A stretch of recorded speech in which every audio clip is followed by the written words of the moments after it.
We have breaking news here at 5. An arrest in yesterday's bank robbery in Tallahassee, but it's not the suspected robber. TPD caught the suspected driver, Brandon Dodson. Arrest papers say he drove the robber to this region's bank on North Monroe, took him away after the robbery, then dropped him off somewhere else. But investigators say Dodson refused to help police identify the robber, who's still on the run right now. Dodson is charged as an accessory to this crime.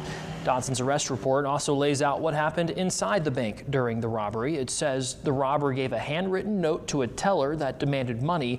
The teller said the robber did not show a gun, but acted like he may have had one.